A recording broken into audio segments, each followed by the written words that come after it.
Welcome everyone to our Physical Medicine and Body Therapies panel. This is part of a day-long series of events looking at holistic health careers. Patricia, we're all yours. So our first speaker that we have today is Dr. Daniel Shadoan. Go ahead and take it away for us, Doctor. Thanks for inviting me to speak. I think this is probably my third or fourth time, although it's been a few years. But I think the first question I have, since this is Body Therapies night, is why are body therapies important? I think it's something that gets overlooked in the conventional medical setting. So I guess my first question is, what is a bird's best sense? Think about that for a second. You don't have to answer or the chat, but of course, their vision. If you're flying at a few hundred feet in the air, you've got to be able to see the worm on the ground or whatever prey you're after. All right, what about a dog? The dog's best sense, of course, is their sense of smell. I mean, way better than ours. Our vision is terrible. Our sense of smell is terrible. But what sense do we have that's better than any other animal on earth is our sense of touch. And so what becomes shocking is not that body therapies exist. What's shocking is the extent to which modern medicine has given up the use of the hand as a primary diagnostic and therapeutic tool, given that it's our most powerful sense. That doesn't mean it replaces the rest of alternative medicine or the rest of conventional medicine, but there's a kind of a glaring hole. You don't have a department of manipulation at Harvard or Stanford or UCSF, and that's kind of shocking. So I think that's a good background to understand why body therapies might be useful in a clinical setting. I chose this career path, I think, because I was interested in becoming a physician, a full medically licensed physician, but I was interested in natural medicine.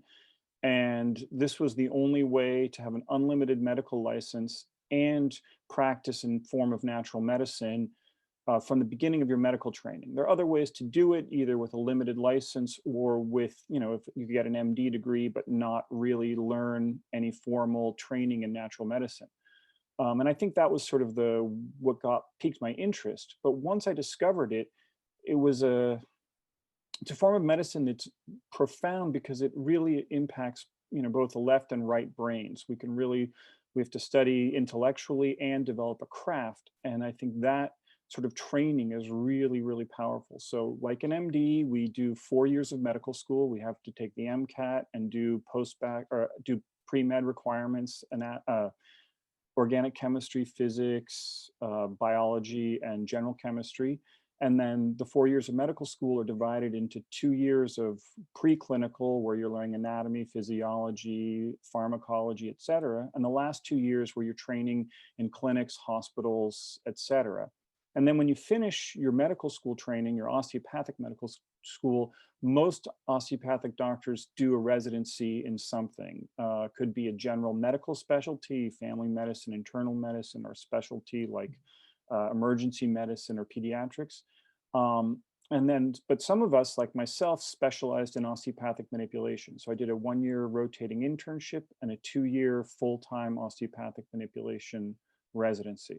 So that's kind of the basic training. There are various options in the training, but all DOs are trained in the basics of manipulation, and then it's up to each individual osteopath how much they really want to focus on it. And for me, that was the primary reason I became an osteopath and the primary focus of my practice. But there's a lot of variety within the profession. There are some DOs who are indistinguishable from MDs, and others that are like me that are much more on the natural medicine end of the spectrum. What's unique about the work that you do, and what changes do you see in your patients? Well, I think I sort of alluded to it in my opening question about the most powerful sense that we have is our sense of touch.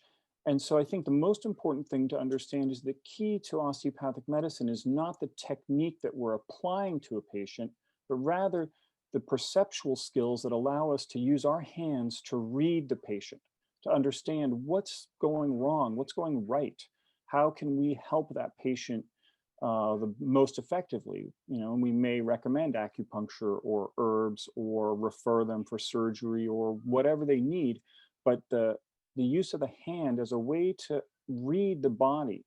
For an osteopath, health is motion, right? Ken alluded to the autonomic nervous system and breathing as very important to our health. And those things are really related to the physical motion of the body. The diaphragm is a physical muscle. It's a skeletal muscle. It's connected to the rib cage. It's connected to the spine. So the movements of the rib cage and spine are directly related to the ability of the diaphragm to move freely.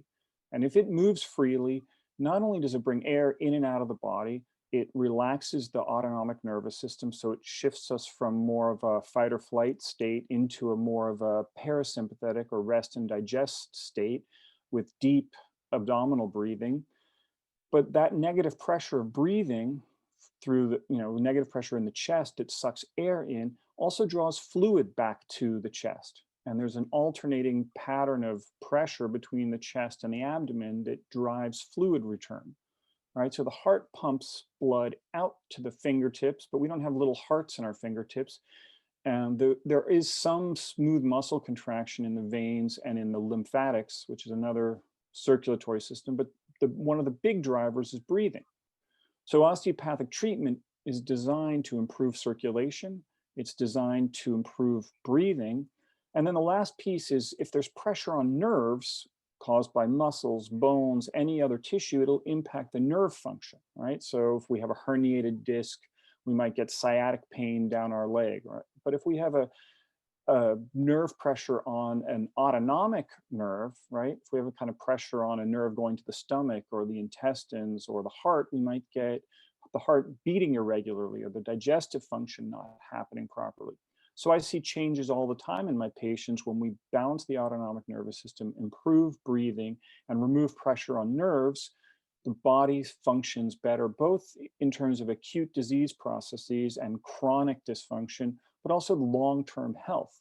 So my goal is to keep my patients off of medications, to have them avoid surgery or recover more effectively from surgery.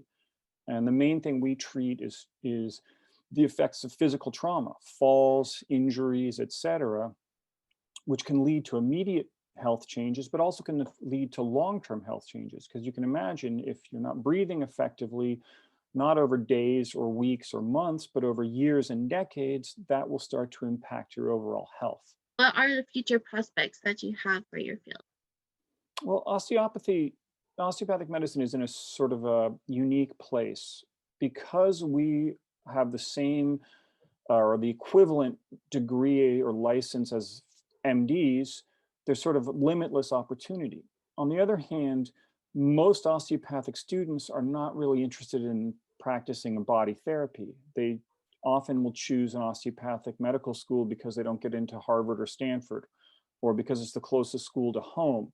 So we live in this dichotomy where on the one hand, it seems like the best of both worlds, natural medicine, full medical degree, get your cake and eat it too.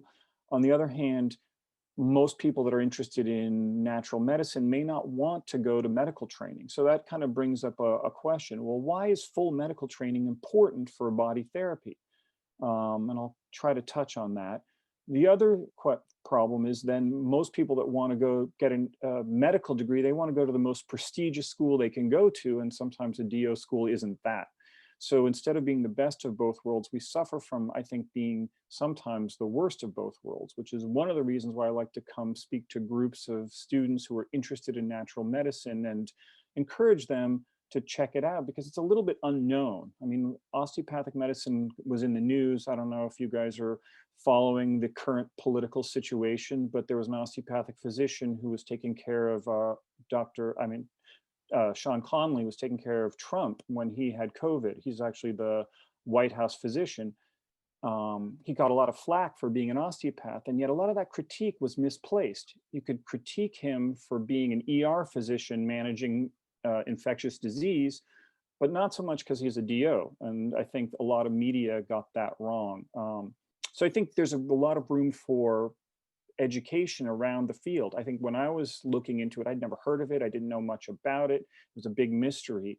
But the more I read about it, the more I learned about it, and then getting treated myself, it really opened my eyes. And I think it really fills a hole that's missing in medicine, which is a fully licensed, fully trained physician who understands the anatomy and physiology from a Western conventional medical standpoint, but yet is highly trained in body work in body therapy, it becomes a very powerful combination. And I think that leads to incredible opportunities. I took a little bit of a meandering path to medical school. I finished college at 22 and was not going to go into medicine. My father is an MD, my mother is a PT, and you'd think that osteopathy would be sort of front and center, but I'd never heard of it. And then I got interested in my mid 20s in natural medicine, and I read a book by Andrew Weil called Spontaneous Healing. And there's a chapter in there about an old osteopath that's actually an excellent short chapter on osteopathy. I highly recommend reading it. And then just by family circumstance, my sister had married into a family of patients of a really well-known osteopath here in San Francisco. And I got to meet him. I became, a patient of his. And then I ended up working in his office for over a decade. So I was trained by him. So I think probably the moment it all crystallized for me is when I was treated by him, because the realization that this was not some kind of compromise between body work and getting an MD, but actually a very profound way to approach the body on its own. So instead of being a compromise, see, I think osteopathic training is backwards. We get trained in a sense to be MDs and then tack on these techniques on top of it. But when you really study with people who really understand osteopathy, actually the philosophy is the most important piece. Then the techniques serve that philosophy. And then if we can train and understand this idea of how the body functions, then we can use natural medicines or conventional medicines and incorporate them under this philosophy. So to me, the most important piece of the training is to understand the basic philosophy of osteopathic medicine. Mm. It's not a technique-driven system. In fact, people say, well, what is osteopathy? And I think a lot of body therapies are defined by the technique, right? Everyone knows what your typical chiropractor does. They adjust your spine. What does a typical Rolfer do? Well, they do deep tissue work. What does a Reiki therapist do? Reiki master, they do light touch. Chinese medicine has Tui Na.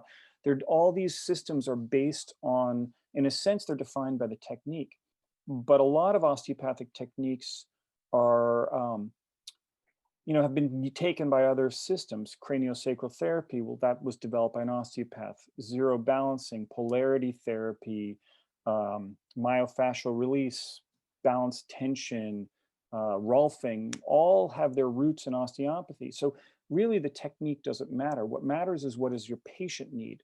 So I sometimes think of myself as, to use a sort of a silly analogy, we're studio musicians, we're not artists.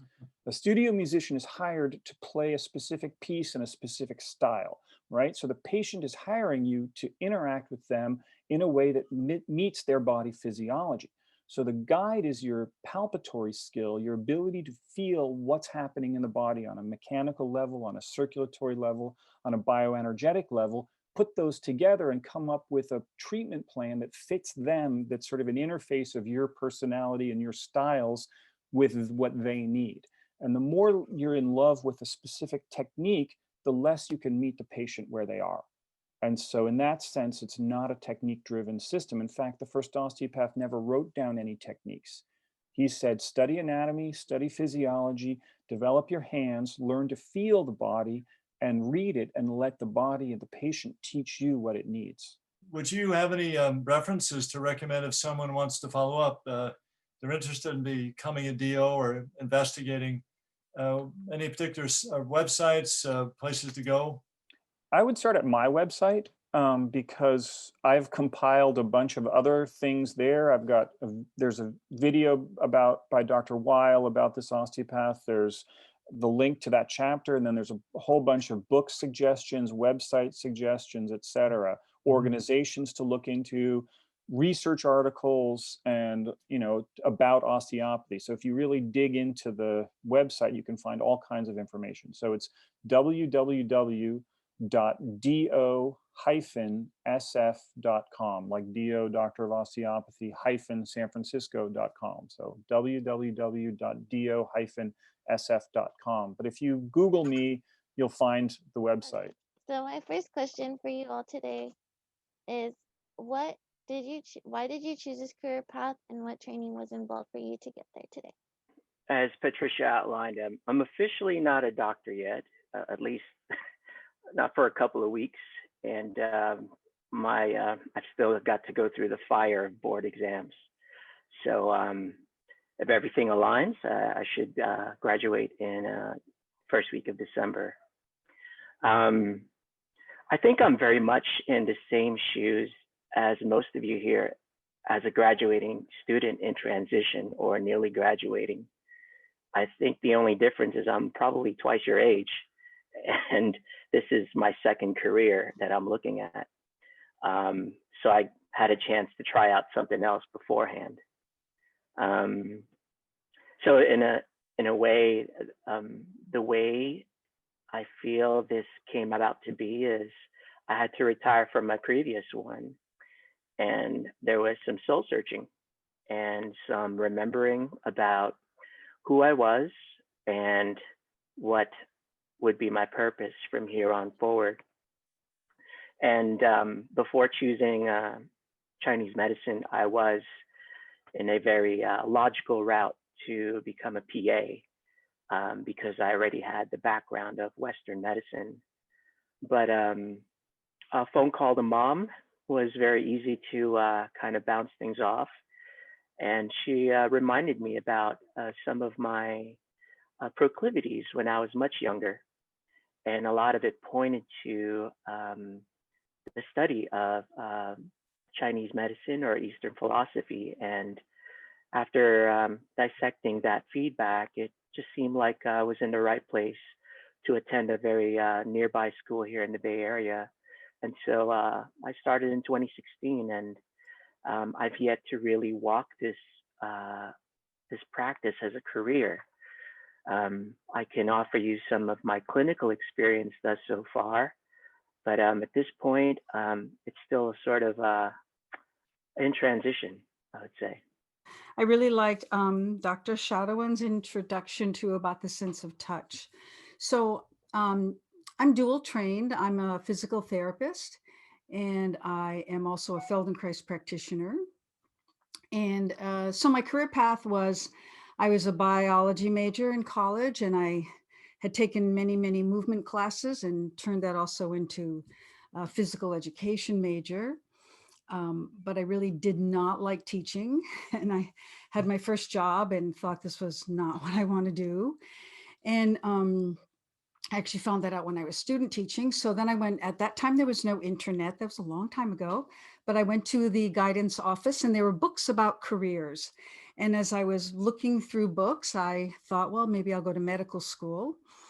But I came from a very poor family, and there was no money. I had no idea how I could pay for that.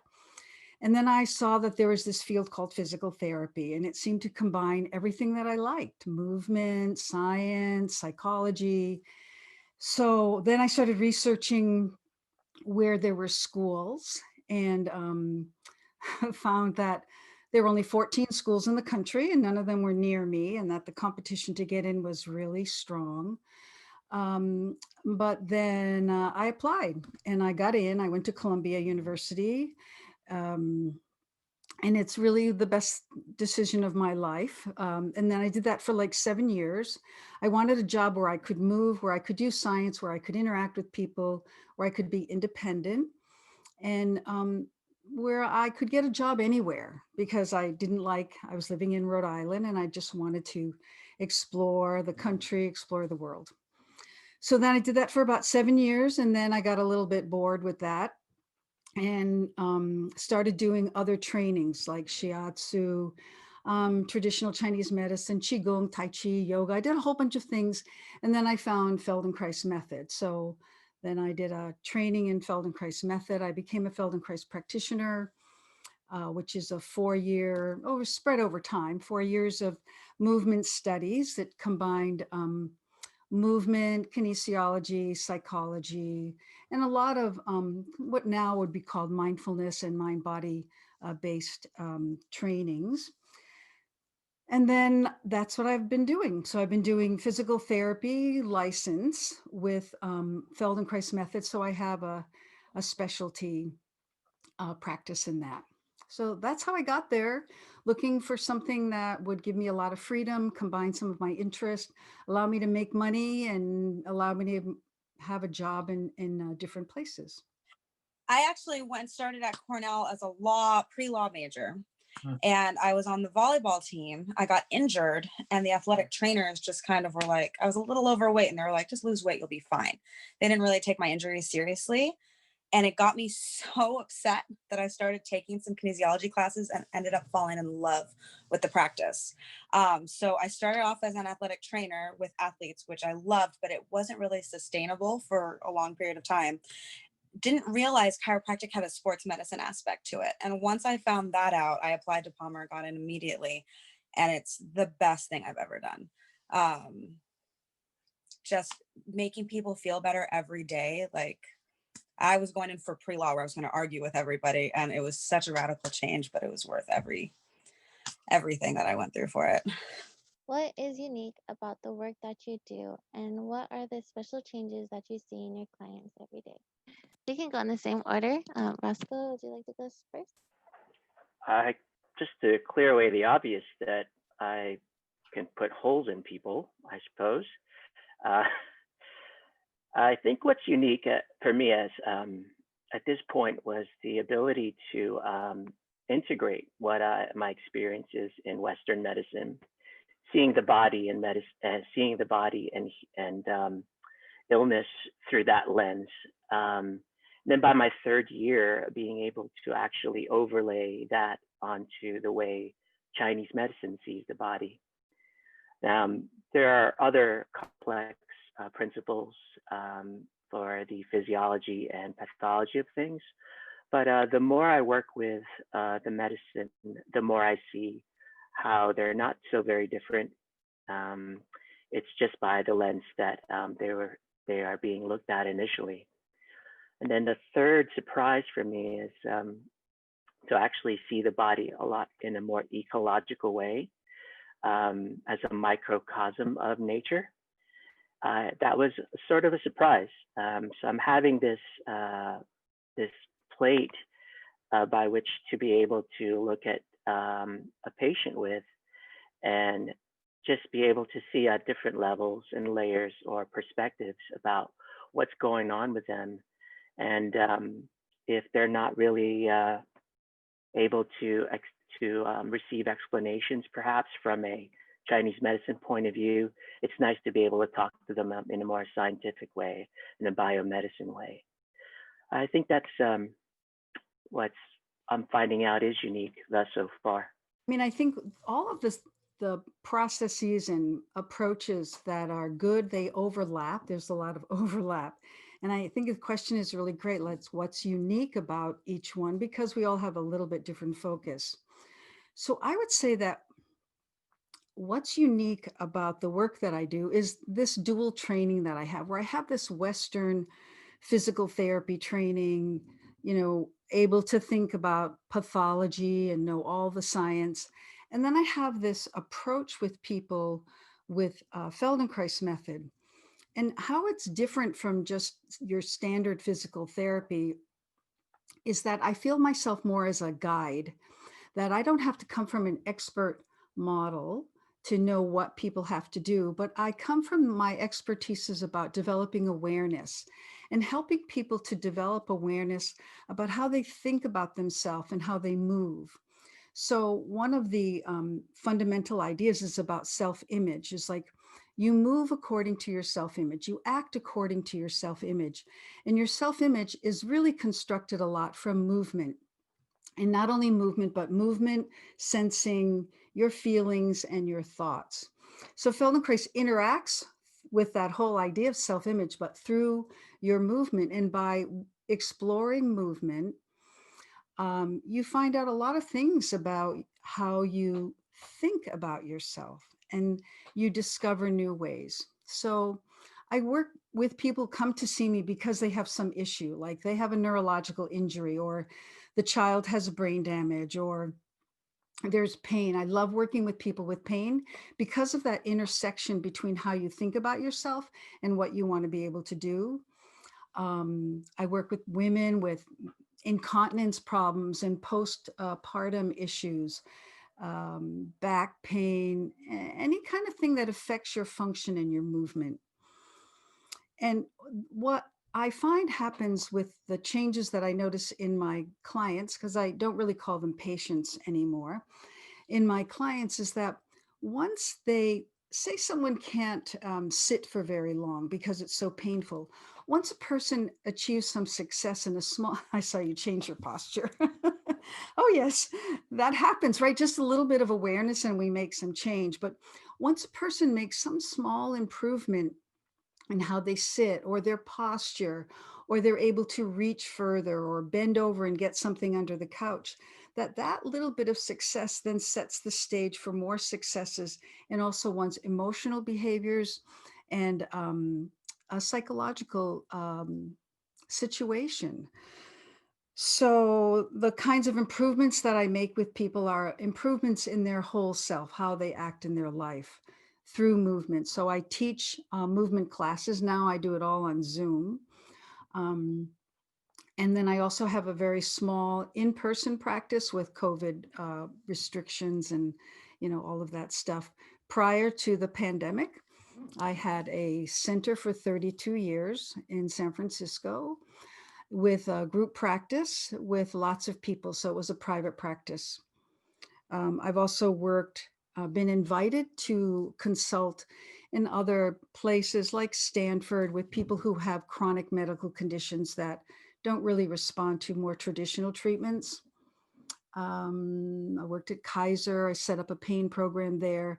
So that's kind of what's unique about me, is that because of my license, I'm able to go into situations that need a licensed person. And then because of my Feldenkrais method training, but also my other trainings in Qigong and Tai Chi, I'm also certified in that, and yoga and dance and all that, I can bring all of that together now in this kind of mind-body way to allow people to experience themselves in a different fashion and make the kind of improvements to their life that aren't only about movement, but are about how they treat their kids or how they treat their partner, or realizing they hate their job and they want a new job. So that's the stuff that makes me really happy. With chiropractic, you can have a lot of specialties. You can have x-ray specialty, you can have pediatrics, which is one that I have, sports medicine.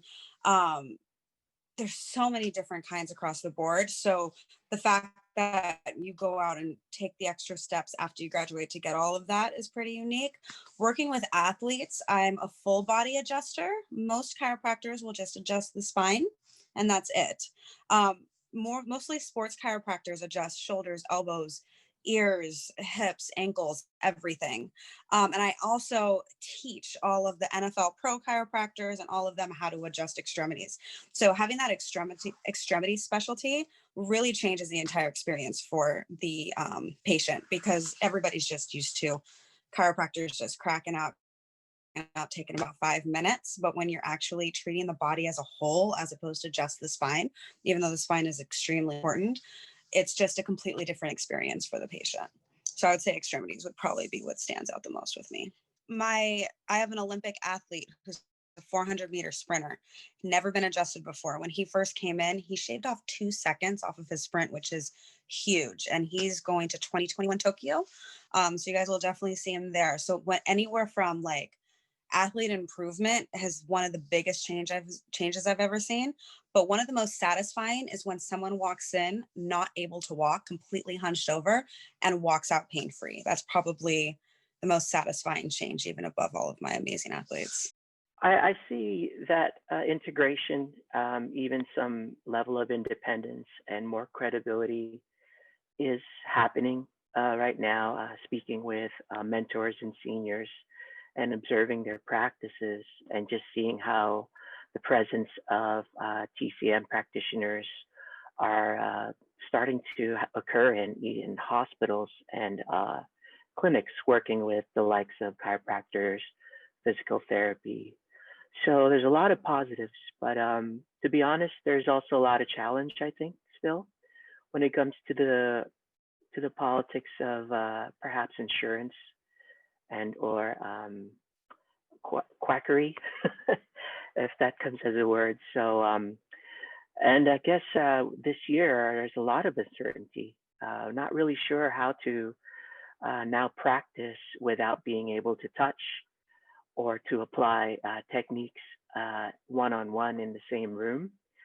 So I do see some innovation as well with Chinese medicine being able to work more with herbs and acupressure on a telehealth platform via Zoom. I see that that aspect of it can still continue despite some of the challenges COVID, for example, has placed on us. I want to talk about both Feldenkrais method training, which you don't need, anyone can become a Feldenkrais practitioner.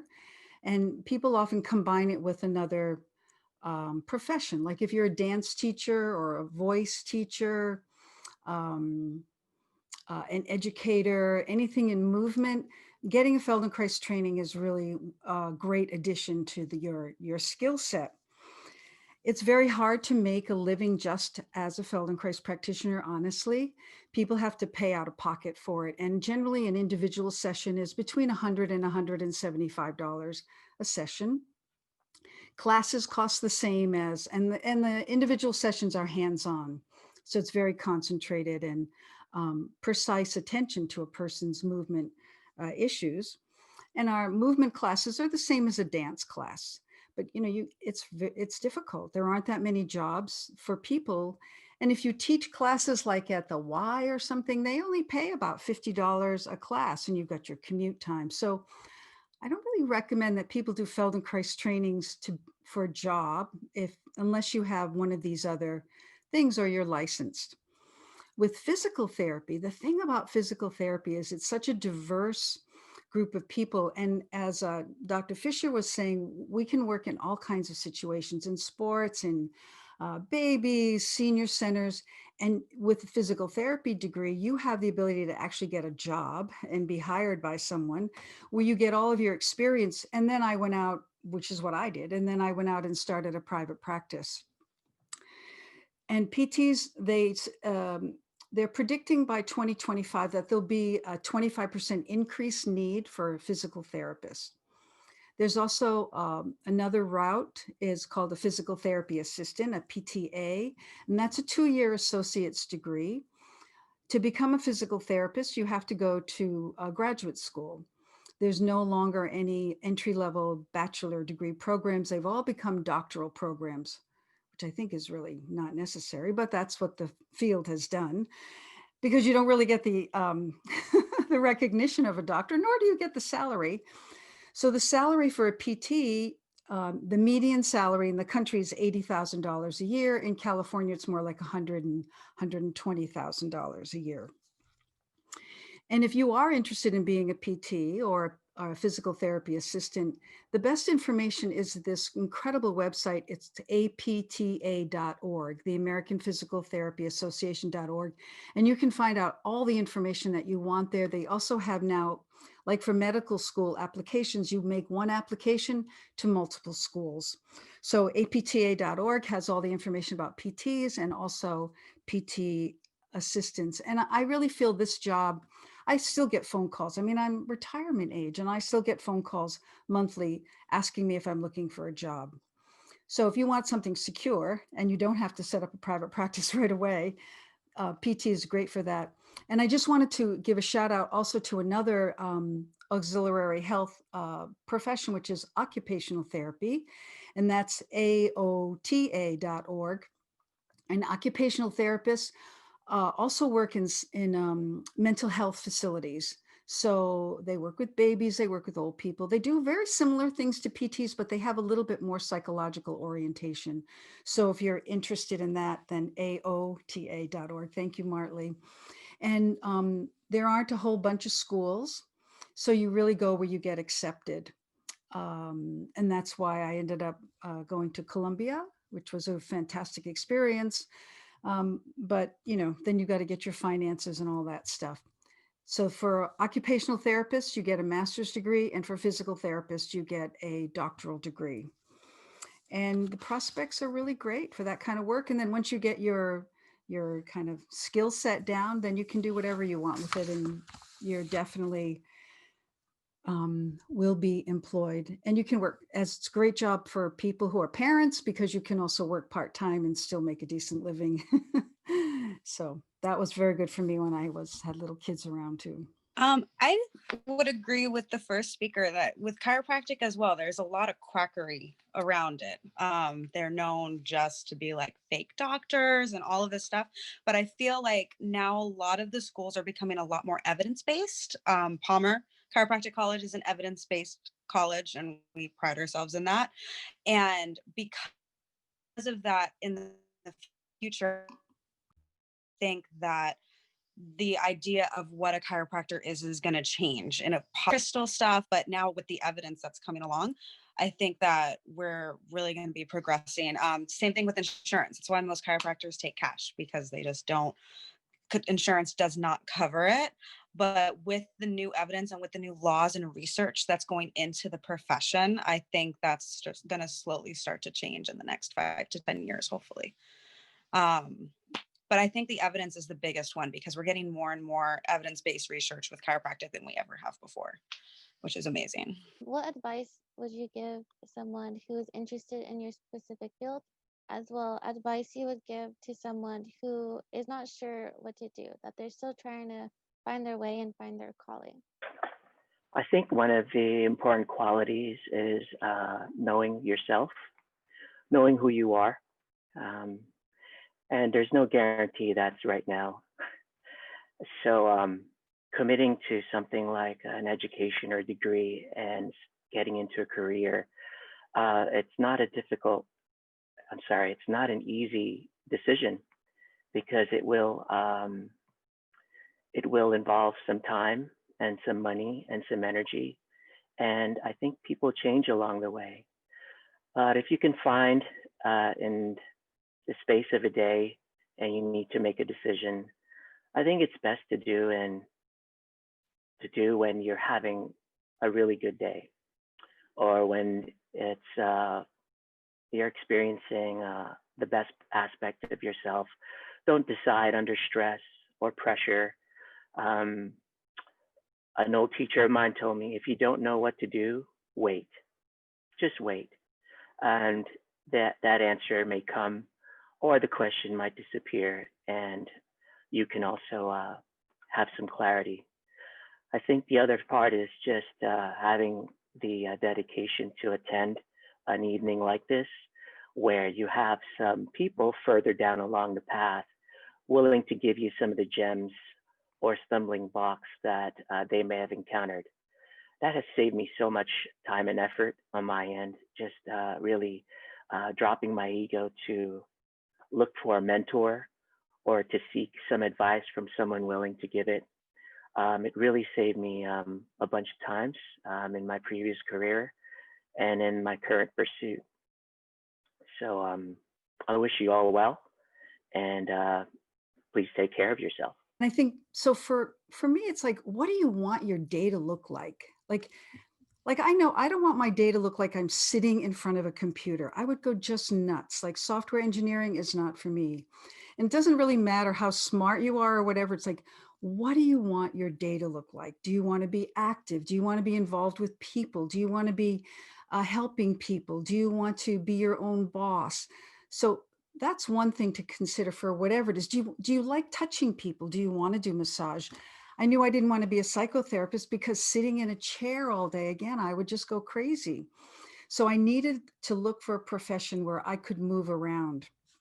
And it's interesting, Dr. Fisher, I tried to apply to athletic trainer universities. And at that time I got letters back that said, sorry, we don't accept women.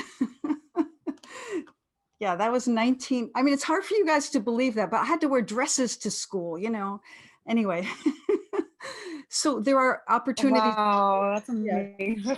I know, it's incredible. You could also had to be a certain height to go to PT school. At one time, a woman got rejected from Northeastern because she was too short.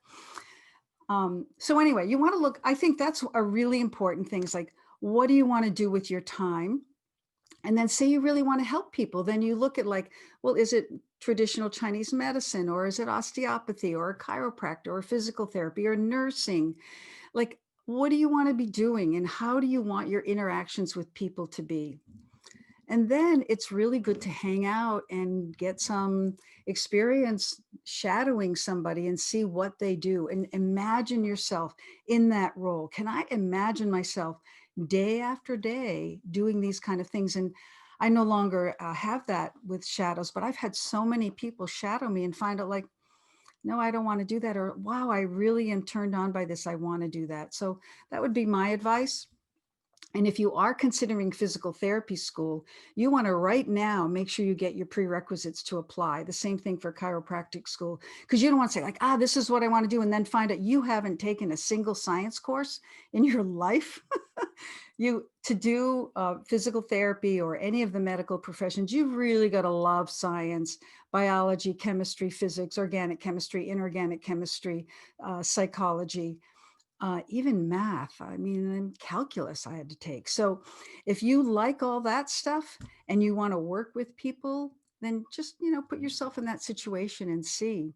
And like I was saying, look at the AOTA.org or APTA.org, and you can get tons of information about that. And if you're motivated by money, then you might want to find out which one's going to get you the most, bang for your buck. I would pretty much say the same thing. Make sure you love what you do. I couldn't imagine going and being a lawyer now. And it's funny because before pre-law, I was originally going to go in as a math major. So make sure you love the sciences and math. But being a chiropractor, I love going to work. I love work every single day. I'd prefer being at work than being at home. And I never in my life thought that I would be so lucky to have a job you love. Definitely shadow, make sure it's something that you can see yourself, as she said, doing every single day. I can't imagine a career without helping people and without getting people feeling better. Like going to work is like my therapy. It's the best thing you ever have. And that's what you really want in your career. Everybody wants to get money, but the money will come if you do what you love, because if you do what you love, you're going to be great at it. And that's when the money will follow you, is what I would say. What does your Feldenkrais training really offer your PT practice? That's a great question, Ken. I don't think like a PT anymore. I don't think like, you have a painful shoulder, the problem is with your shoulder. If you have a painful shoulder, that's just where your pain is, but the solution is probably somewhere else in your body, which is, I think, the same way that all of the panelists think globally, right? Holistically. And what Feldenkrais gives me is it's a relief from having to know everything. I was so burned out as a physical therapist. If people didn't get better, I thought, I just don't know enough. I don't know the right thing to do. I don't know the right movement. With Feldenkrais, what I'm a real expert in is I know a process. And the process I know is an awareness-based process. So a simple technique that I ask people to do, the very first thing when someone comes to see me, is to begin to become aware of your breathing and when you hold your breath. And find out, do you hold your breath after you exhale or after you inhale? It's a completely different experience. And then when you notice you hold your breath, are you willing to change and breathe again? So that's one of the simple things, but I hope that answers your question. Thank you. Do either the two of you have some unique practice or a fun fact that you'd like to share? So if you are in pain or you have a headache as a student, take your hand and you pinch this mound right here at the fat. That's one of our strongest acupuncture point, and squeeze it until you can tolerate the pain. That activates a lot of energy to move things that are stuck up here and to help them go their natural course. If you're taking an exam and your teacher allows you to reach down and touch your ankle, there's a mound just in front of the lateral malleolus, which is your outside ankle. It's GB40. It helps you make decisions.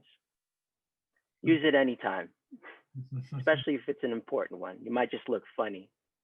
Press that, and then if you're stressed, take your hands and rub your ribs like this.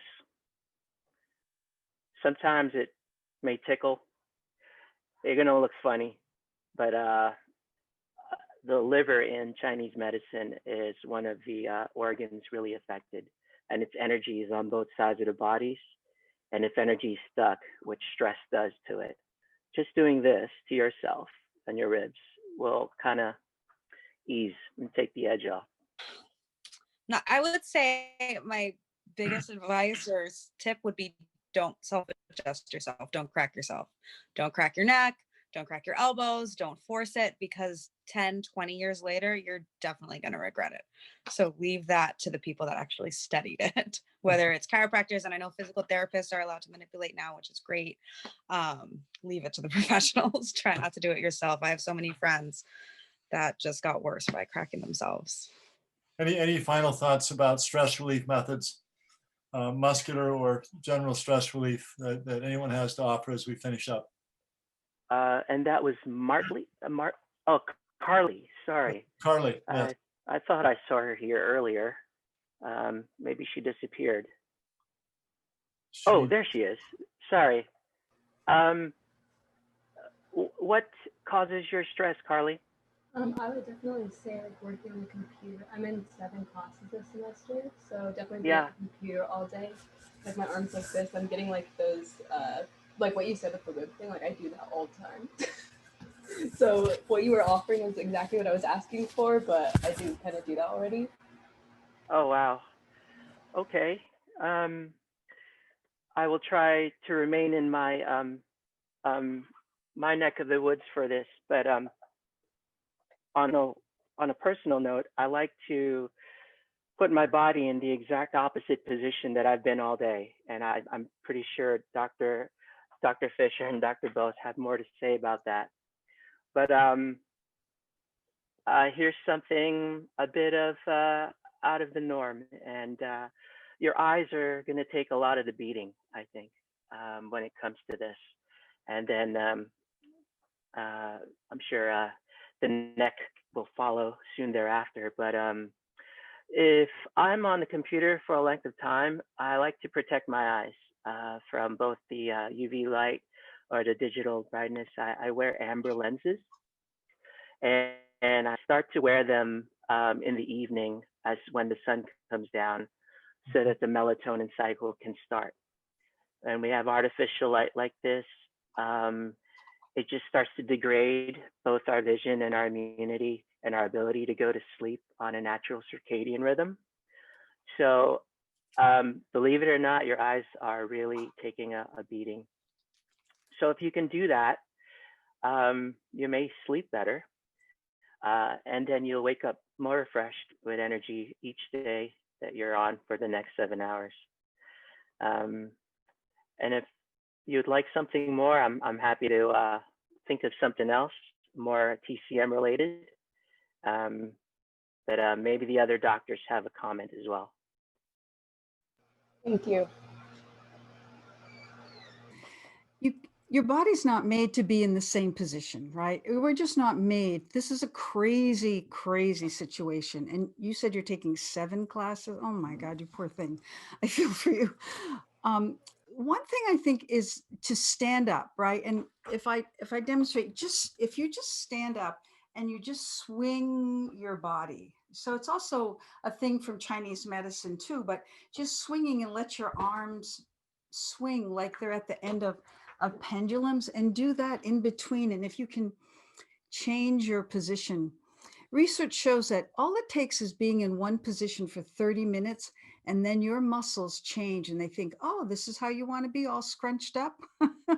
So the resting length changes of your muscles and you are in like that. So every half an hour, especially no more than 40 minutes in one position, there's other really nice things. So if you interlace your hands like this, if you do this, and if everyone wants to do this at home, and then you bring your arms up, and as you bring your arms up, turn your arms away, and then pull one arm over to your ear, and then pull the other arm over to your ear. That's a really nice thing. And then you can pull your ear over to your arm. So you keep your arm still now. right? That's right. And you just move your head. Then you can move your arms behind your head and move your head in front of your arms. So you do this kind of pecking thing, and it really opens up the upper back a little bit like that. And then some arm swings, and then that should be able to like at least unkink you a little bit, but you're just Yeah. not made to be on the screen. I know. Thank you so much. And best wishes to everyone for really being part of this evening. Thank you for coming.